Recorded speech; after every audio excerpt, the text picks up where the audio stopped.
Well, crunch time in the season, and it's time for the March friendlies, the international football. Now, in a World Cup year, that's obviously very important, as for most national teams, or all of them who will be at the World Cup.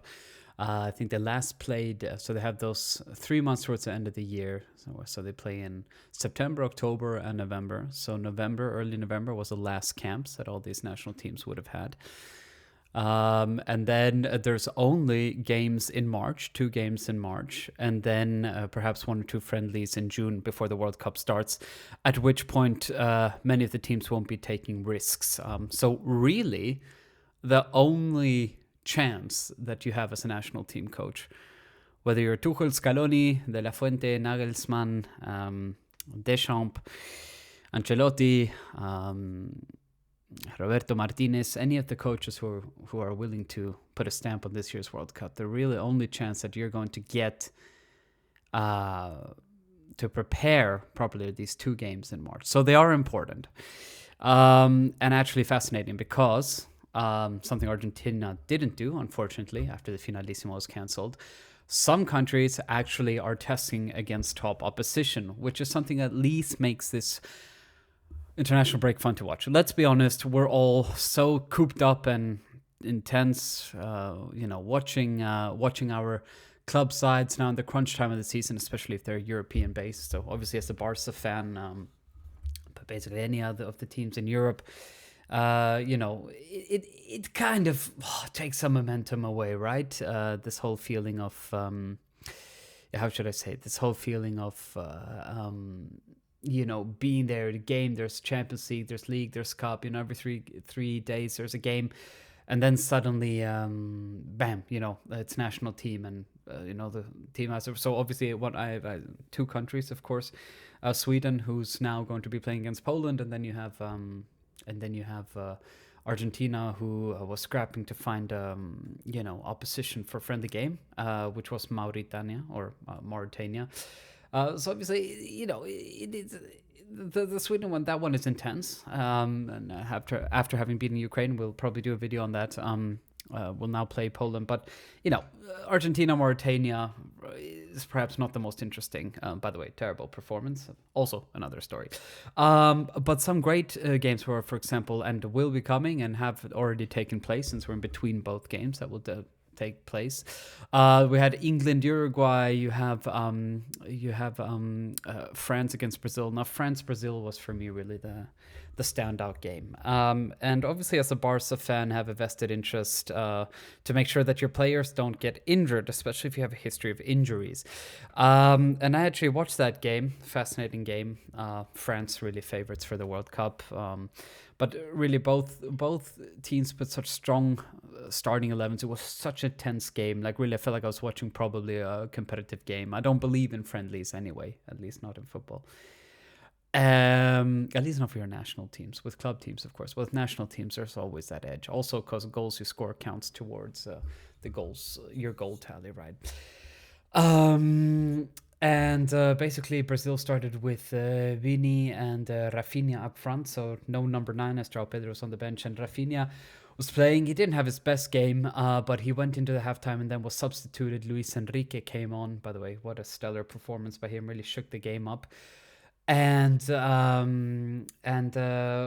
a few doubts that Raphinha would be injured, and yeah, Raphinha got injured.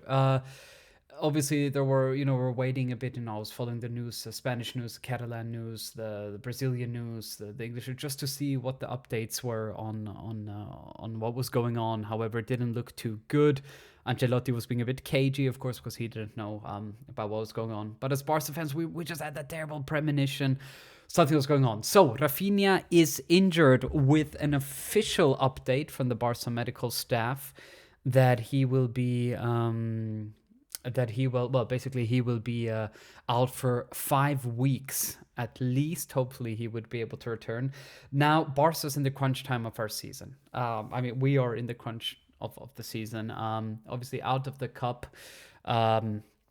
So not in the Spanish Cup final, but we're in pole position for the league, and still in the Champions League after the thrashing of Newcastle. Now, so many players are getting injured. Also, other players got injured on international duty. Joaquin Panicelli, top scorer, I think, in the French league. One of the top scoring Argentinians. He's out till the end of the season and probably to start of the next one. People get injured, players get injured. It's terrible. Representing your country is probably the highest honor. That's my belief. Above club comes country. I know it's controversial because they don't pay your wages, but I'm a bit old school in that sense.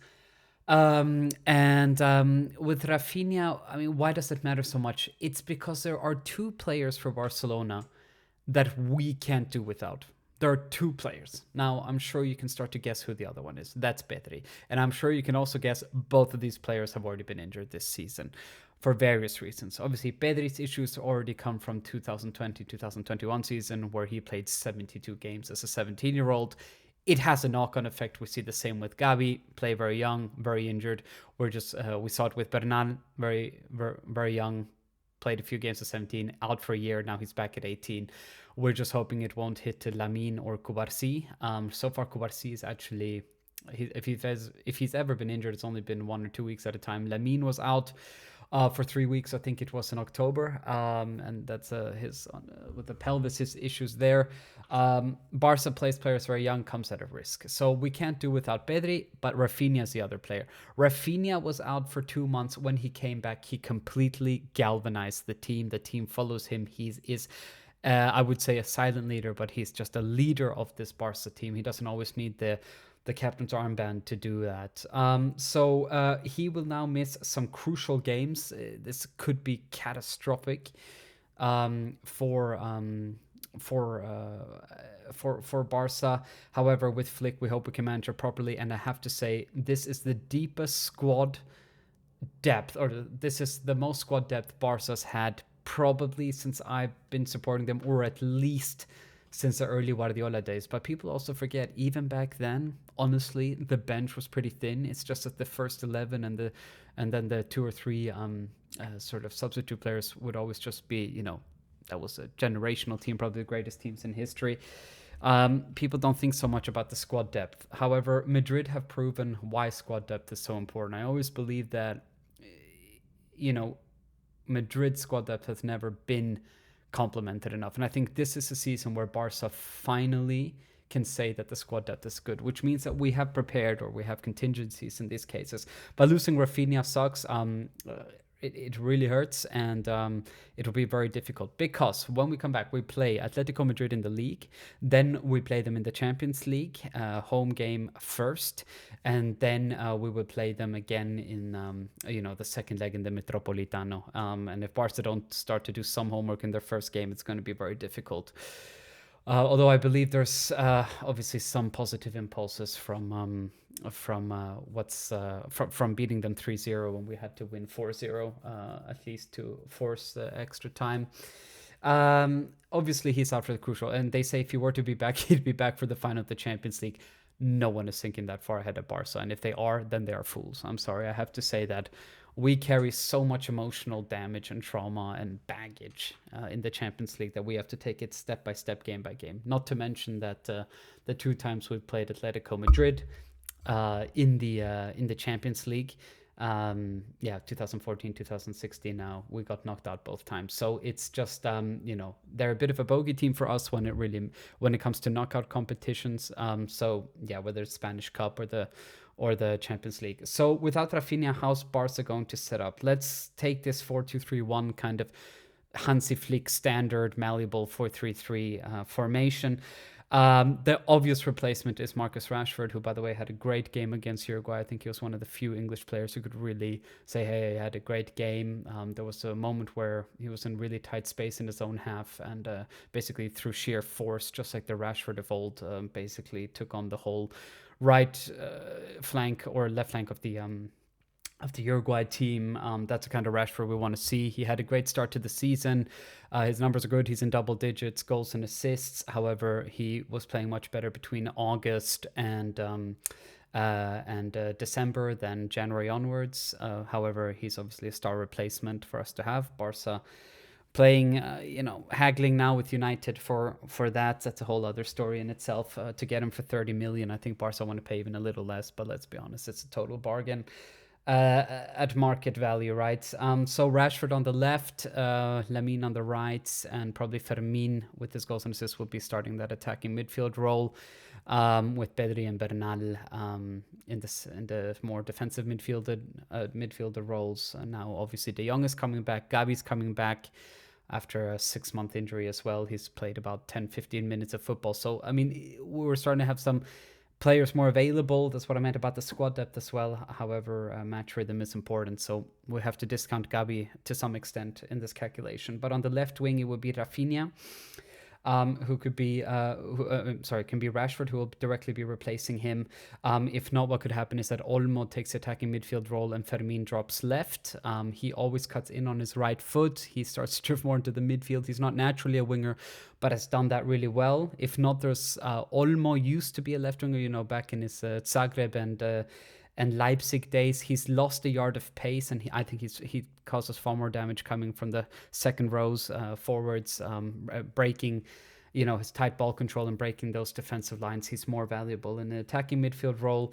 And if not, Ferran, who's obviously morphed into a striker, obviously originally started as a left winger back in his Valencia days, Man City days, and early Barca days, who could be doing that role. So obviously we have a lot of options, and the good thing is if we take any of the midfielders into that, so especially Fermin to go left, with Gabi returning and with Olmo there, we have a lot of depth there. Not to mention De Jong is going to be coming back as well for the more defensive-minded or sort of number 8 position, if you wish.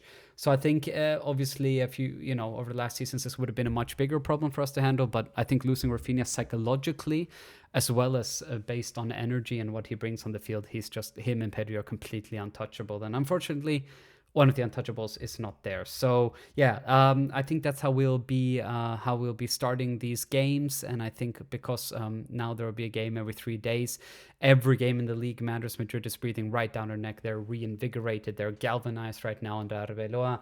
I think it'll be very interesting to see how we react to that and how he manages and doses the players. And I think that Gabi coming back now is perfect timing. It'll take him a few games to find his rhythm. And also with De Jong coming back, it's very good because that can also have a knock-on effect. I haven't mentioned Rooney, obviously being Swedish. I would love to see him play a bit more. He's also stated to Swedish media he does want to play more. Obviously, he's strong on both feet, a bit Dembele-esque, right? He can shoot with his left and right, very strong. He's almost equally on both of them, though he favors more the left foot. I think he's done more damage coming in from on the right side, so the Lamine position. But he's also somebody who obviously can play on the left. So a lot of options there. Very, very exciting at least. I hope we can bridge somehow the inevitable loss of not having Raphinha.